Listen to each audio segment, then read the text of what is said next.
찬송 부르겠습니다. 330장입니다. 찬송가 330장 부르겠습니다.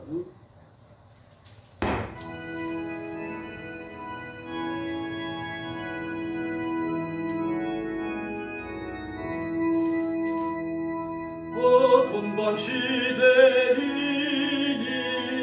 내 직분 지켜서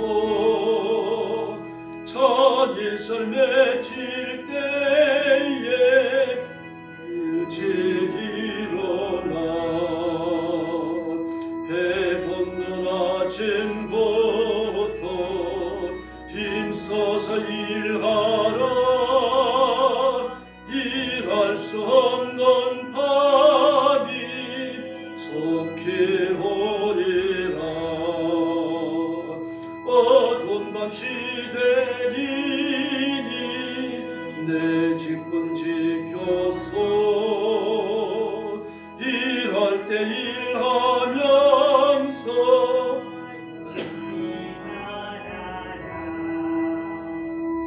낮엔 수고하나 쉴 때도 오겠네. 일할 수 없는 밤이 속히 오리라. 어두운 밤 시대이니 내 직분 지켜서 지도에 비킨 곁에 힘써 일하고 그 빛이 닿아여서 어둡게 되어도 할 수만 있는 대로 힘써 일하라. 할렐루야. 331장 부르겠습니다.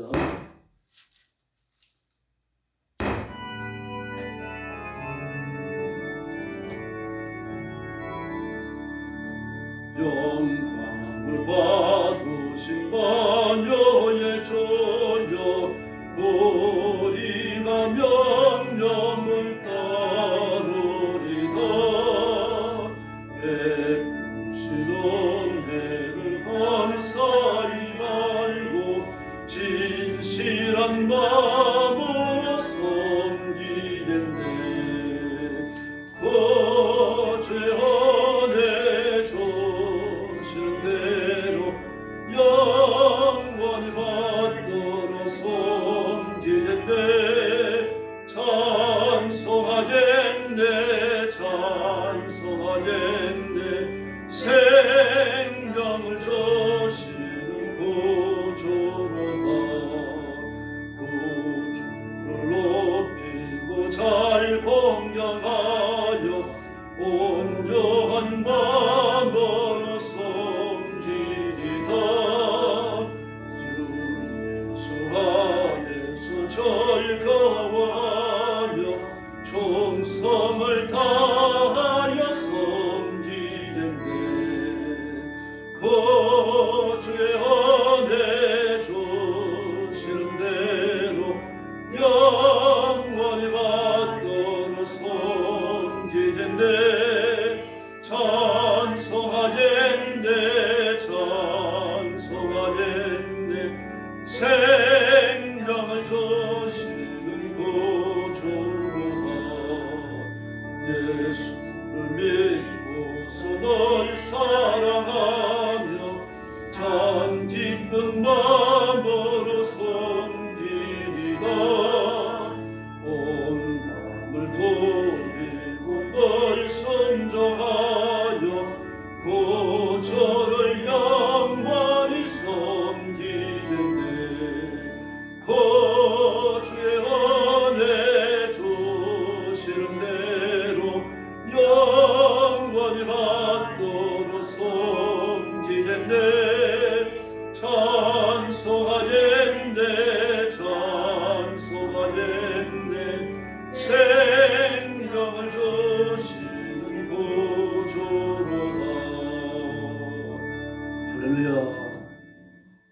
333장 부르겠습니다. 333장입니다.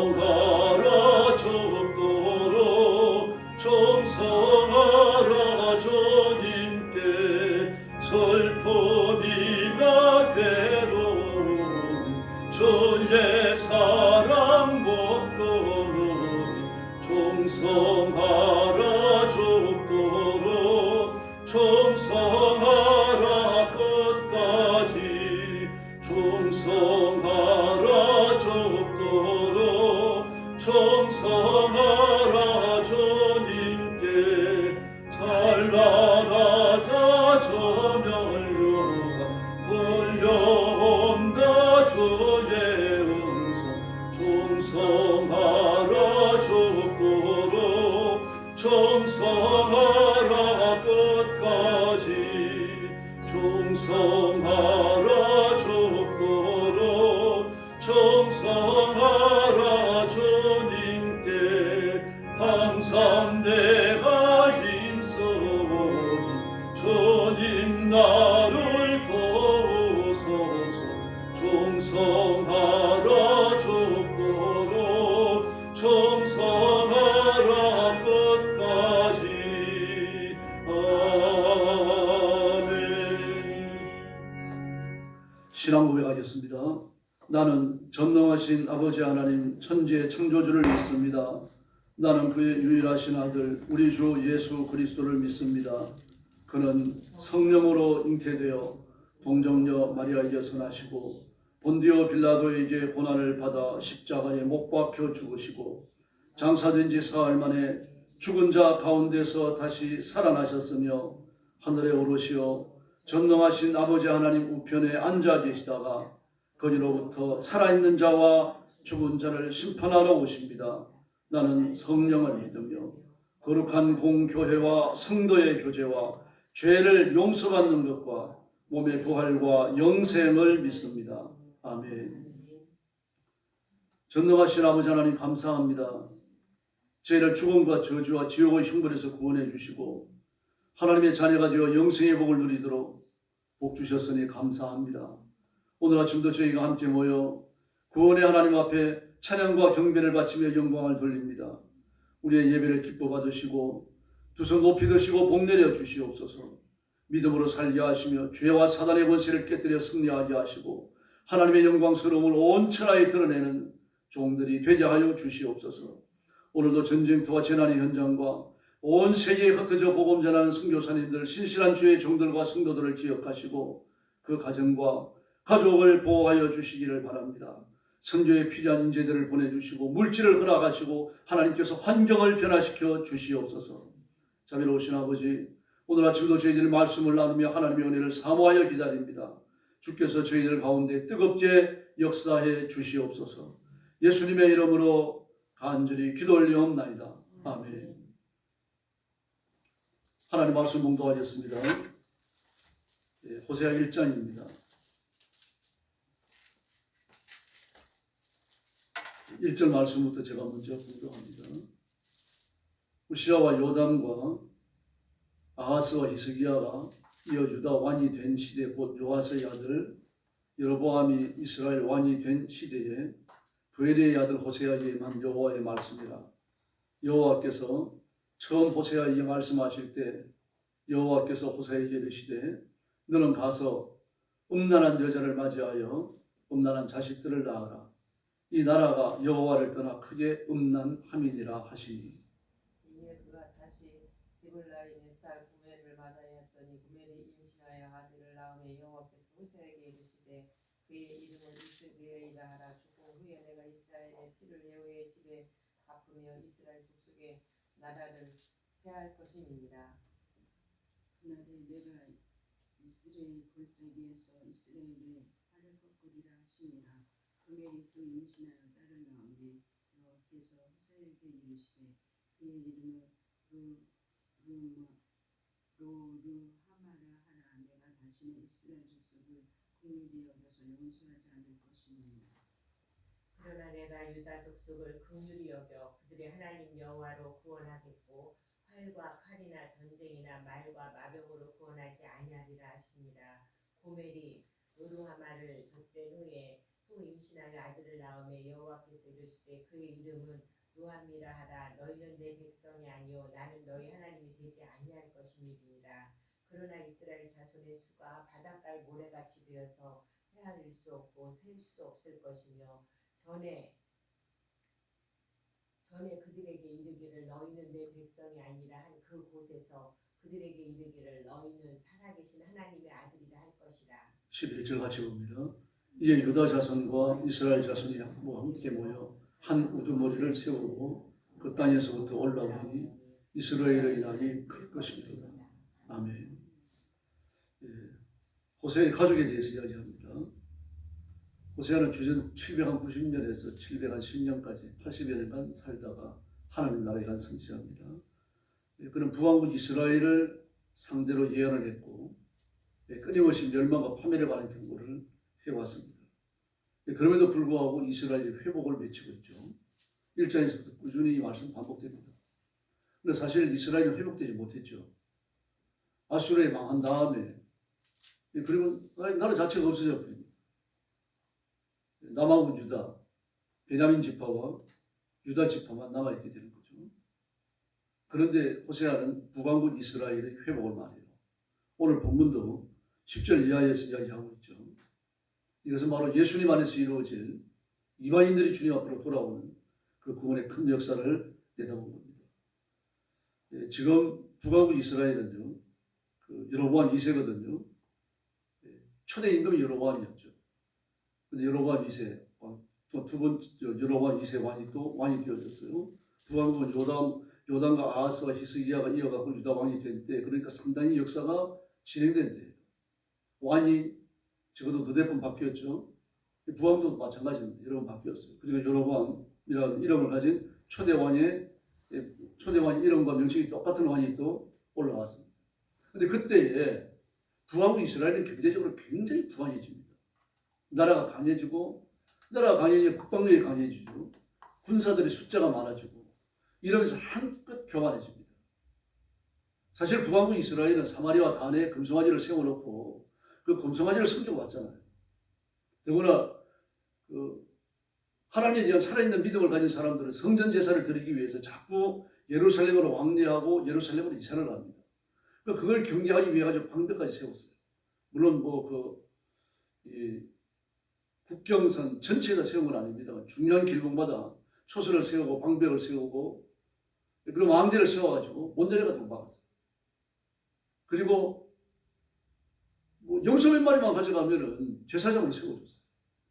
이런 만행을 초대 임금이었던 여러 가지 저질렀던 겁니다. 근데 금송아지에 불과한 거죠. 송아지는 건동 지역의 사람들이 전통적으로 섬겨오던 바알의 신상입니다. 바알을 송아지로 만들어 놓고 바알이라고 절했어요. 물론 이제 사람의 형상도 만들기도 했습니다만 주로 소의 형상으로 만들어집니다.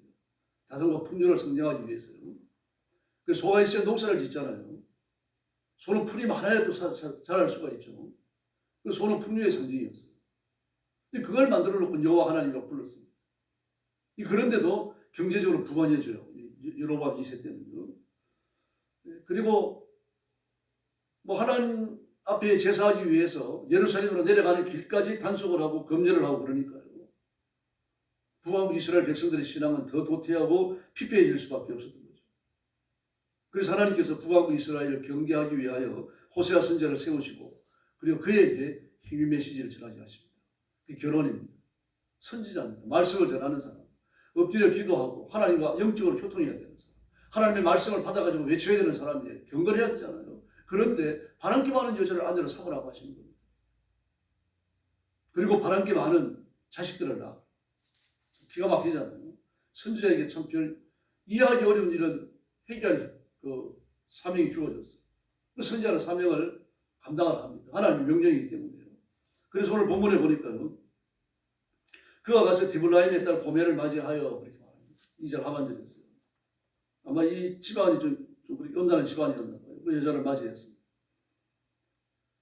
그러면서 자식을 낳습니다.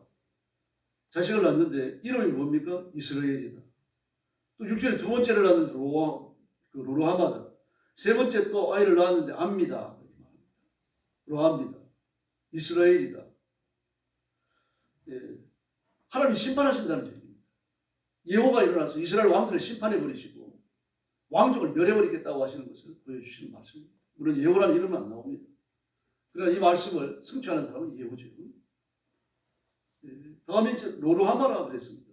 내가 이스라엘을 용서하지 않겠다. 자, 다시 말해서 하나님 이스라엘, 북왕국 이스라엘을 버리신다. 말 그대로 버리셨죠. 아수르를 해가지고 망한 다음에 다시는 국가가 재건되지 못합니다. 근데 로합니다. 너는 내 백성이 아니다. 참, 저주도 이런 저주가 없죠. 하나님의 심판이 시작된다. 심판이다. 내가 다시는 용서하지 않는다. 너희는 내 백성이 아니다. 이게 자식들의 이름이에요. 얼마나 기가 막힙니까? 바람기 많은 여자를 만나서 바람기 많은 자식을 낳고 이런 이름을 지어라, 붙여라. 그렇게 말합니다. 근데 그렇게 안 할 수가 없는 거죠. 하나님의 심판이 필연적으로 임합니다. 필연적으로 임하니까 용서하지 않는다는 뜻이죠. 용서하지 않으시니까 너희는 내 백성이 아니기 때문입니다. 그러니까 내가 용서하지 않는다. 하나님의 선택한 백성, 하나님의 사람들은요, 반드시 그 죄를 용서하시고 하나님이 천국으로 데려가시는 줄로 믿습니다. 근데 북왕국 이스라엘은 이런 무서운 저주가 예고되어져. 반드시 심판이 임하는데 나는 너희를 용서하지 않는다. 그 이유는 너희가 내 백성이 아니기 때문이다. 선지자에게 이 메시지를 그 결혼이라고 하는 인생사에 있어가지고 가장 중요한 행위를 통해서 메시지를 전하게 하신 겁니다. 뭐 이렇게까지 하나님께서 그 백성들을 사랑하시는 겁니다. 지금. 저주가 문제가 아니죠. 망하라고 드리는 저주가 아니라 그 백성을 사랑하시기 때문입니다. 이 저주의 말씀을 듣고 내게로 돌아오라는 게 아니죠. 여로보암 2세의 왕 때 망하는 게 아니잖아요. 하나님 앞으로 돌아오라고 외치시는 겁니다. 애가 터져갖고 외치시는 게 하나님의 메시지거든요. 그래서 하나님 바라시는 건 이스라엘 회복입니다. 그래서 10절 말씀해 보니까 그러나 이스라엘 자손의 수가 바닷가에 모래같이 되었어. 그럼 북왕국 이스라엘의 숫자가 모래같이 된 적은 없죠. 그러나 예수님 안에서 이방인들이 모래같이 많은 숫자가 하나님 앞으로 돌아온 줄로 믿습니다. 앞으로도 이 구원은 지속적으로 이루어집니다. 그래서 헤아릴 수도 없고 셀 수도 없이 되어지고 내 백성이 아니라 한 그 사람들을 그곳에서 너희는 살아계신 하나님의 아들이라 부르리라고 말합니다. 그리고 유다 자손과 이스라엘 자손이 한 우두머리를 세우고 돌아옵니다. 예수님이죠. 한 우두머리는 예수님입니다. 유대인들도 이방인들도 로마인도 헬라인도 예수님을 통해서만 구원받는 줄로 믿습니다. 그러므로 우리의 구원은 예수님밖에 없고 우리의 소망도 예수님밖에 없습니다. 예수님 말고 우리의 메시아가 누가 있습니까? 하나님 앞에 자신의 생명을 버려서 우리의 죄를 대속해 줄 메시아가 누가 있습니까? 그를 자격을 가진 사람도 없습니다. 죄가 없다고 하더라도요. 정말 태어나서 죽을 때까지 죄를 눈썹만큼도 지은 것이 없다고 하더라도요.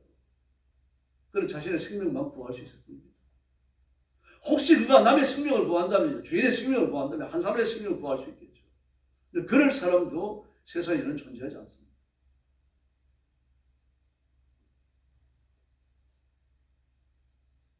예수 믿고 하나님의 자녀가 되고 죄 용서를 받은 경험이 있는 우리들 죄를 짓지 않습니까? 그 육신의 한계성입니다. 육신을 갖고 있는 사람은 누구나 범죄의 위험성에 직면해 있는 겁니다. 마귀의 유혹에 넘어질 수 있는 유혹을 안고 사는 거죠. 그러므로 영적으로 끼어있지 않으면요, 영적으로 긴장하지 아니하면 그 덥석 손으로 붙잡고 넘어지게 되어 있는 겁니다. 물론 내가 죄 짓는 줄 모르고 불치불식간에 죄를 짓기도 하지만 이러면 안 되는데 하면서 죄를 짓는 경우도 있지 않습니까? 인간이 그렇게 약합니다. 그래서 우리는 예수님의 도우심, 성령님의 권능을 늘 덧입고 지속적으로 받아야 할 줄로 믿습니다. 하나님이 선택한 사람, 하나님이 붙드시는 사람은 끝까지 구원받습니다. 다윗을 보십시오. 그 유대 다윗을 보면 왕이 되기 전에 도망자의 삶을 살잖아요. 아무 죄 없이 도망자로 쫓겨다녔죠. 미친 채 하면서 생명을 구원해야 했죠. 온갖 고난과 오역을 다 겪습니다. 심지어 그를 따르는 부하들까지도 다윗을 죽이려고 칼을 빼들었잖아요. 정말 모진 경험을 합니다.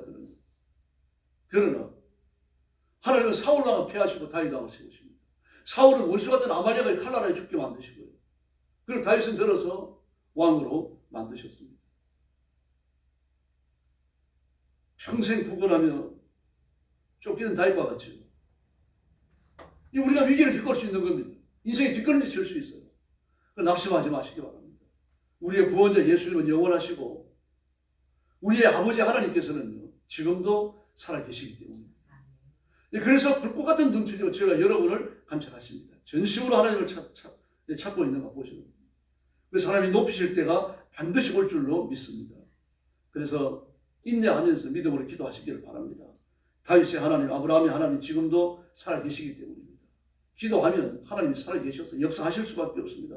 에스라 시대에 보십시오. 그 자폰 때문에 말입니다. 혼합결혼 때문에 그 이스라엘 백성들이 하나님 앞에 벌받고 감옥살이 하러 바벨론도 70년간에 갔다 왔잖아요. 그리고 나서도 다음 에스라 시대 그 죄를 똑같이 짓고 있어요. 그 죄를 누가 짓습니까? 제사장 가정에서 짓고 있어요. 그렇게 해가지고 승려진 제사장의 가족을 갖다가 말입니다. 하나님의 성전 안에 방을 줘가지고 살림을 하게 만들고요. 이방인을 불러들여가고 산발락 같은 이방인을 불러들여가고 성전 안에 살게 만들고요. 에스라가 어떻게 합니까? 부하들을 데려가서 전부 다 살림살이를 밖으로 내던지고 때려가지고 그 사람들 내쫓아버리죠. 그렇게 해야 살 수 있으니까요. 그 죄 때문에 많이 했는데 그 죄를 토짓고 있으니까요. 기가 막히는 거예요. 이게 인간입니다. 그럼 우리가 결심하면 죄를 이기고 승리할 줄로 믿습니다. 실패도 이기고 절망도 이기고요. 고난도 이기고 가난도 이겨낼 수 있습니다. 질병도 이겨낼 수 있습니다. 히스기야는요. 온 힘을 다해서 산당을 버리니까 산당을 흙으로 버리잖아요. 할 수 있잖아요. 말씀대로 살려고 결심을 하고 제사장과 유대인들, 율법사들을 뽑아가지고 말이야 전부 이게 보내가지고 하나님의 말씀을 가르치게 하고 온 백성이 하나님 앞으로 돌아오게 하잖아요.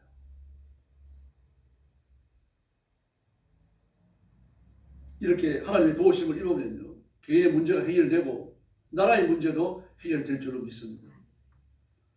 여러분들이 TV를 보셔서 아시겠지만 윤석열 대통령이 왜 비상계엄을 걸었는지 이제 드러났죠. SBS에서 특종을 했더라고요. 보니까. 4.15 부정선거예요. 그걸 완전히 틀어버렸어요. 과천에 있는 중앙선관위에 290 몇 명을 보냈죠. 그 서울 선관위에 보내고 수원 선관위에 보냈고요. 이 조직적으로 범죄가 일어났던 그 선관위로 다 보냈습니다. 보내가 전부 자료들을 다 가져왔어요. 그러면 검사가 수사하면 될 거 아니냐. 검사가 구속영장을 청구하면 구속영장이 발부가 되지 않습니다. 조사를 할 수 없어요. 범죄 수사를 할 수 없어요. 왜 그렇습니까? 각 지방의 판사들이, 재판장들이 선관위원장을 하고 있어요. 서울 선관위원장, 그리고 중앙선관위원장 누가 하고 있어요? 대법관이 하고 있어요. 한통속이. 큰 계약 하나가 이루어지는 겁니다. 하나님 이런 식으로 나라를 깨끗게 하고 있습니다. 여러분도 들으셨겠습니다만요. 한동훈 이재명이 체포전을 보냈다 그러죠. 근데 한동훈이가 이튿날 윤석열을 만나서 따졌잖아요. 왜 체포전 보냈느냐. 근데 윤석열이 기가 막힌다고 한참 쳐다보다가 내가 널 체포하려면 방첩대를 보냈지. 그랬어요. 방첩대가 뭡니까? 간첩 잡는 군 기관입니다. 군 수사부대. 이재명이 한동훈이 다 간첩이라는 얘기입니다. 문재인이 다 간첩이라고. 지금 이런 나라에서 우리가 살고 있습니다. 정말 정신 차려야 됩니다. 윤 대통령 위해서 기도 많이 하셔야 되고요. 정신 나가서 계엄 그런 거 아닙니다, 여러분. 아주 치밀하게 계획하고 아주 지혜롭게 이 비상계엄을 건 거예요. 이 비상계엄 때문에 지금 나라가 굉장히 깨끗해질 겁니다. 어제도 말씀드렸습니다만요. 그 국회에 드는 난입한 그 707 특임대는요. 빈총 갖고 들어갔어요. 국회 장악하려고 들어간 거 아닙니다.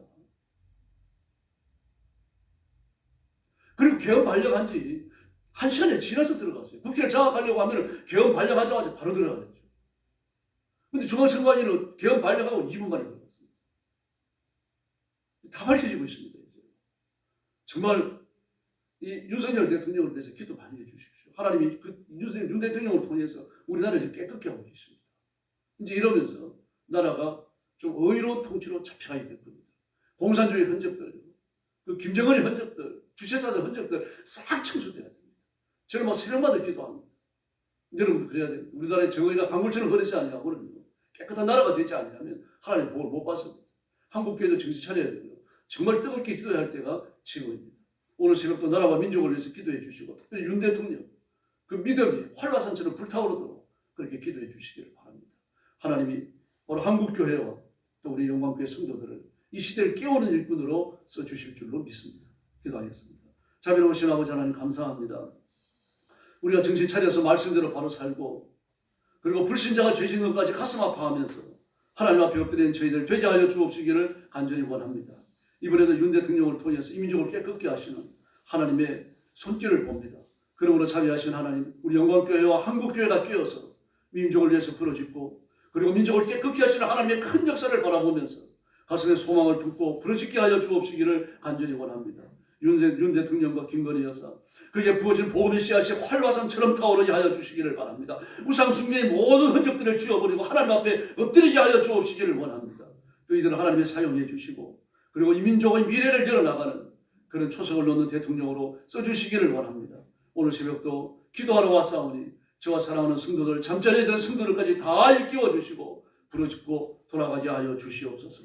예수님의 이름으로 간절히 기도 올리옵나이다. 아멘. 주기도 드리겠습니다.